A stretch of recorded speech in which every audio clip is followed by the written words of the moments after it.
Okay. Question 3 states, the office of the president has to a degree invented and made potentially strong as a counterweight to the excesses of the legislative bodies. This was a large new grant of power, a new office, unlike anything before in Republican government.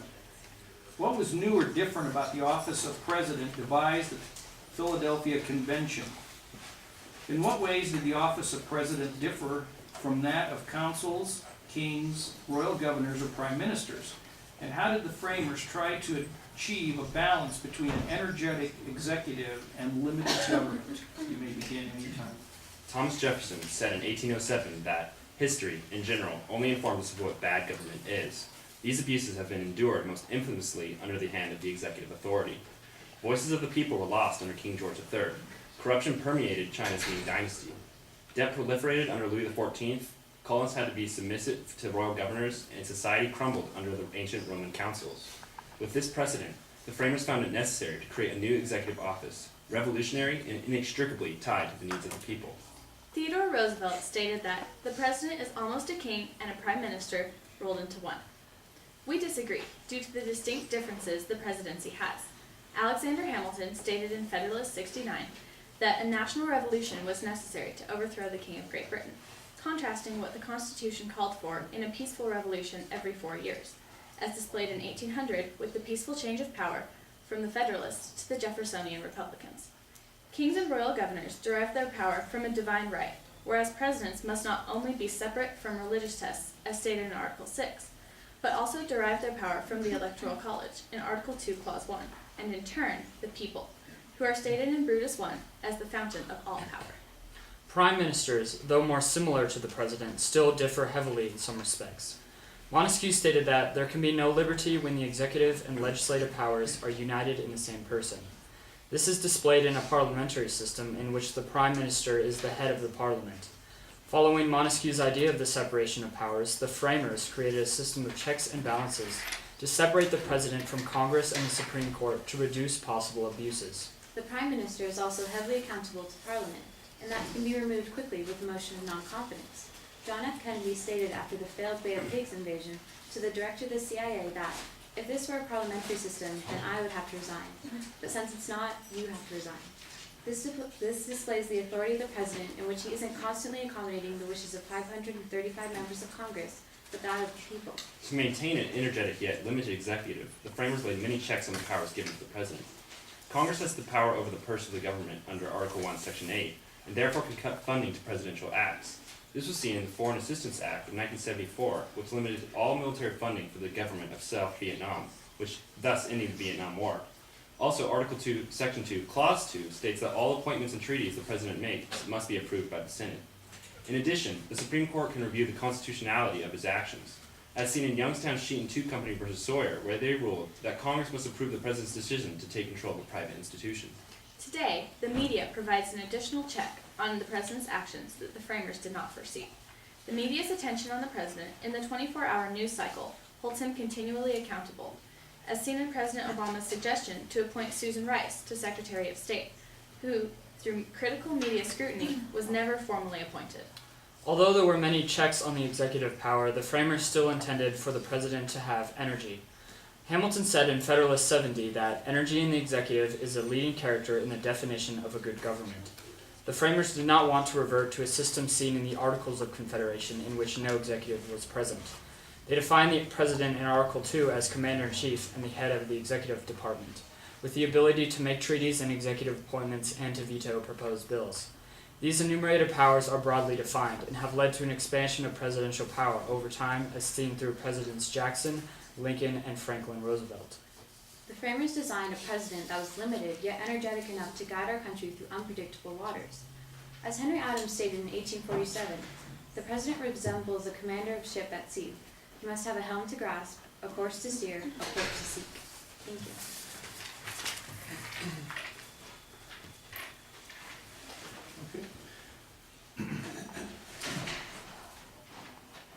What factors might explain the growth of the president's power during the course of our nation's history?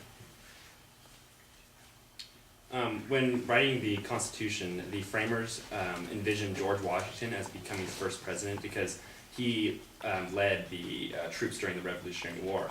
And the first 6 presidents are kind of were of the framer generation, and so they knew what the executive power was.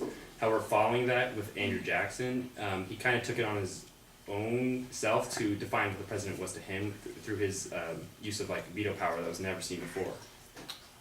Another factor that has led to presidential expansion are the economy of the country that we are in.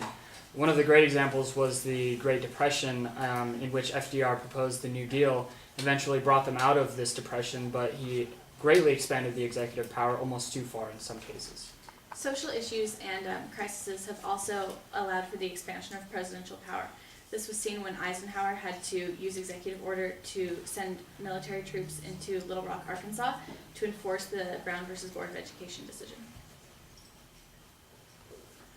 Has the president's power as commander-in-chief expanded to the point that it now has usurped Congress's power to declare war?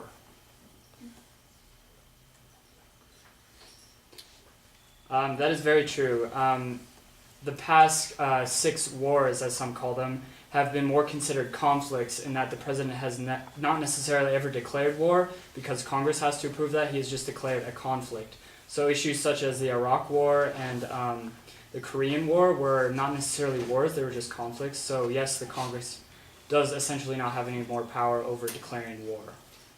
However, Congress does control the power of the purse, as stated in Article 1, Section 8, Clauses 1 through 5, address Congress and money. So, though the president can issue an executive order and lead the nation into war, Congress still has control over the money to fund that war. However, the president can overstep Congress's power to fund war, and this was seen when Reagan sent troops to Grenada. He used slush funds under his own authority to send those troops in. What do you think that the founders would think of President Obama? Well, first off, I think I would think they think that it's ridiculous that a black man would be in the presidency. Most of them never thought that an African American would make it into the presidency. And second of all, I think they would argue over the use of presidential power, especially with the 23 executive orders that he stated over gun control. I'd like to disagree with Mason. I think that they would have been very proud to have President Obama as our president, as a black or African American man, because many believed in the equality of the human race as stated in the Declaration of Independence, and that slavery was an institution that should be abolished and was a sleeping serpent. However, I think the framers would have viewed the office of the presidency as a whole as something very different than what they had perhaps intended. Before he took the presidential office, George Washington wrote that he was unwilling to quit his peaceful abode for an ocean of difficulties. So I think the framers wouldn't have anticipated the major aspect of campaigning and seeking the presidential office that happens today. Has Congress's dysfunction led to an increase in the use of executive orders by our presidents in recent times? And do you think that President Obama recently has properly used his executive orders with regard to the gun control issues? This most recent Congress, the 112th Congress, has passed 5 times fewer laws than Harry Truman's notorious do-nothing Congress. So that just gives an example of how Congress is so inefficient today and how perhaps the president needs to take on more power and control of the country. And therefore, the president needs to issue those 23 executive orders on gun control and wake up the tragedy that happened in Newtown, because if the government just simply didn't act, the people would begin to distrust their government, and that's something that framers did not intend.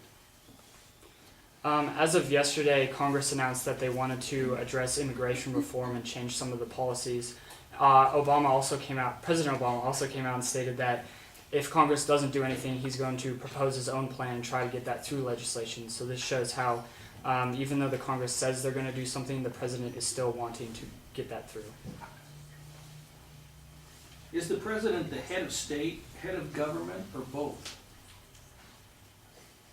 The president is both, because he is the chief executive, as outlined in Article 2, but Article 2 also outlines that he is the commander-in-chief. So this makes him both those positions. The president is not the head of state or government. He is the figurehead, as Fareed Zakaria said of Times Magazine, that The media portrays the president as the figurehead or the representation of the nation, and though he may not make all the laws like Congress does or review them as the judicial branch does, he is seen as the representation of our nation.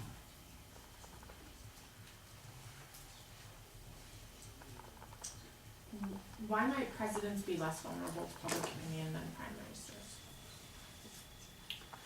In the parliamentary system, the parliament can call an election at any time they want to re-elect the prime minister. This can be due to any number of reasons, and the media can greatly influence parliament to call a new election.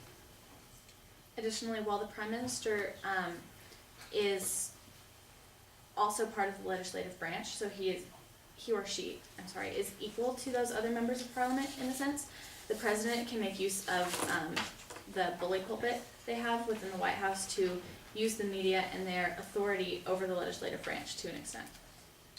And since the prime minister can call an election of parliament also, he can call an election in wake of positive terms. Harold Wilson called an election of parliament in 1960 following the World Cup, just so he could get more of his party members into parliament. And so the prime minister could use more of public opinion to influence the parliament. Should the president be limited to 2 terms in office? And would you support a constitutional amendment to change the president's tenure in office from a fixed term to a vote of confidence system like they have in Great Britain? The 22nd Amendment of our Constitution is correct and still relevant today because presidents are, though they may be good, such as FDR, and seen widely as a good president, it is important to have the turnover and a new representation of public opinion after every 2 terms. In a motion of non-confidence that Parliament can remove the Prime Minister would not be necessary in our time because the President is seen as the figurehead of our nation, and when in times of crisis, people look to the President to lead our nation, and this was seen following 9/11. The people looked to George W. Bush to lead the nation through in a time of crisis, and they needed this stability in order to move forward. I would argue that the limit on 2 terms for president is still prevalent today. After 8 years, all of Congress has essentially gone through, and the president can gain too much power from influence all of Congress. So it's necessary for a new president to come in as well as a new Congress, so none of them get more power than the other. In your testimony, I'm not sure if I missed it, what is the difference between the president and consuls? Consuls were mainly used in ancient Roman governments, and they had more frequent elections, and there were 2 of them as compared to the president where there's 1, and one could veto out another's opinion, so it was very unstable. And the framers feared this plural executive, and it's something you can see today in Turkey, in which they have a president and a prime minister who are currently disagreeing over whether or not to intervene in Syria, and because of this inaction, there's nothing getting done on that issue. Austin mentioned the framers' fear of a plural executive. This was outlined in Federalist 70 when they stated that a plural executive conceals faults and destroys responsibilities. In our history, have we had or been close to having the presidential office become a dictatorship? We have had the presidential office become a dictatorship, especially under President John Adams when he passed the Alien and Sedition Acts, and also later on with Woodrow Wilson passing similar acts, and this limited freedom of speech which violated the First Amendment of our Constitution. Another example of this dictatorship was during FDR, of course. Many of his New Deal programs were eventually deemed unconstitutional. He also ordered the internment of Japanese citizens in America during World War II, and this was, of course, unconstitutional, and this was an example of how he used his power to become a dictator. But sometimes this overreach of power may be justifiable. I've seen President Lincoln during the Civil War suspending habeas corpus and enacting the Emancipation Proclamation help further the efforts of the Union and eventually led to the end of the Civil War.